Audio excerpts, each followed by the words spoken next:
Welcome to Jaya's homely kitchen. ഇന്ന് നമുക്ക് മത്തങ്ങയും വൻപയറും ഉപയോഗിച്ചൊരു ഉടച്ചുകറി തയ്യാറാക്കാം. ഇതിന് വേണ്ട ഇൻഗ്രീഡിയൻസ്: 100 ഗ്രാം വൻപയർ വെള്ളത്തിലിട്ട് 3-4 മണിക്കൂർ കുതിർത്ത് വെച്ച് കഴുകിയെടുത്ത് വെച്ചിട്ടുണ്ട്. 150 ഗ്രാം മത്തങ്ങ കുറച്ച് വലിയ കഷ്ണമായിട്ട് കട്ട് ചെയ്തിട്ടുണ്ട്.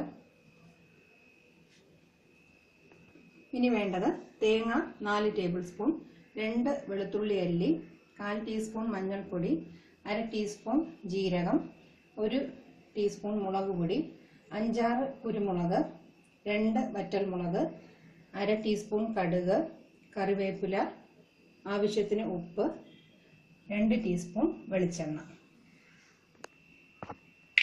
വൻപയറും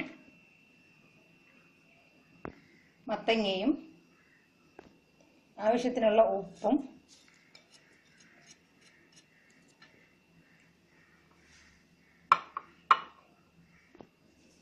ഇതിന് വേകാൻ ആവശ്യമുള്ള വെള്ളവും ചേർത്ത് കുക്കറിൽ 3 വിസിൽ വരെ വേവിച്ചെടുക്കണം.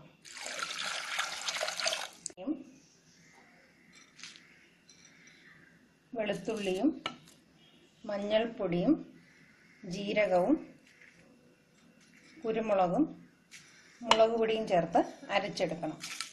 വേണ്ട, എന്നാൽ തോരനേക്കാളും കുറച്ചും കൂടെ അരച്ചെടുക്കണം. ഒഴിച്ചുകറിയുടെ അത്ര അരയ്ക്കുകയും വേണ്ട, രണ്ടിനും ഇടയിൽ വേണം ഇതിനെ അരച്ചെടുക്കാൻ. മത്തങ്ങയും പയറും വെന്ത് കഴിഞ്ഞു. ഇതിൻ്റെ കൂടെ അരപ്പ് ചേർത്ത് കൊടുക്കാം. ഇനി നമുക്കിത് താളിച്ചെടുക്കാം. കുറച്ച് എണ്ണ ഒഴിച്ച് കടുകും